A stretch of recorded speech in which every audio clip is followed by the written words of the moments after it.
Chapter 11, Beware of Pitfalls. Now this is something that I really thought, should I put this in or shouldn't I put it in the book? But yeah, we have to be aware of pitfalls. So I'm just going to give you like 5 different pitfalls that you just have to be aware of. But as an entrepreneur, we believe they don't happen because we're focused, we know what we are doing, we've red flagged our whole project plan, and we know what we're about.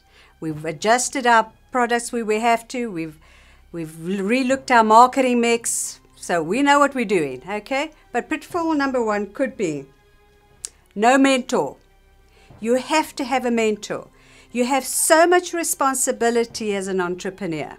You've got your family still to worry about, you've got finances to worry about, you've got the product, the customer, the marketing mix, the brand strategy, everything. So get a mentor that can just kind of help you every now to quicken stuff. And you know what's the beauty of a mentor? Especially if it's somebody, and remember, there has to be somebody who's better than you in business, who can just give you a bit of wisdom when you're in a certain situation, or just share some of their expertise with you. So that is number 1. If you don't have a mentor, get a mentor.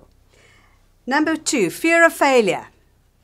Now, there are many mentors that they get to a stage where they're extremely successful and they hit a plateau, and it's called fear of failure. They cannot see themselves being successful at the next level, or they think they do not have the expertise or the wisdom to do it. So just be aware of that. There is the fear of failure at certain levels. Number 3, lack of knowledge of the marketplace.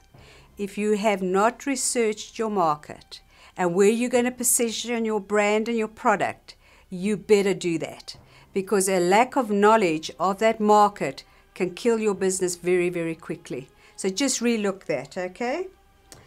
Right, number 4, poor management. Family, friends, beware. Rather get people in that you do not know until you are very sure of a family member or a friend that you know exactly who they are, what their integrity is, how their discernment works with certain situations they'll get into. Stay away from employing family and friends. Just be aware of it. I say this, but I do also encourage it. So just know who and what your family and friends can do. Check it out, check it out, check it out. And kind of just have a period where you just observe them for a while before you actually even speak to them in joining you or being employed. Right, number 5, inadequate planning, financial planning that is, inadequate financial planning.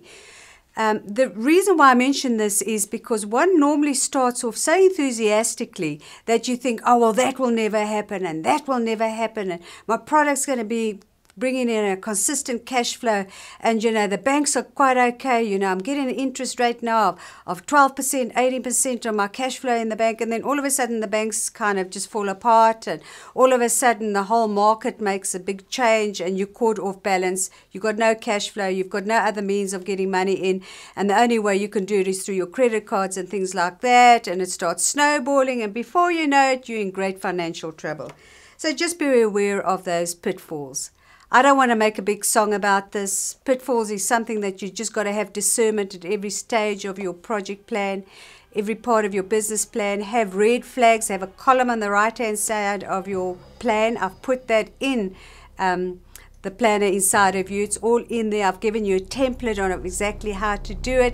Follow that, and I'm sure there will all be no pitfalls.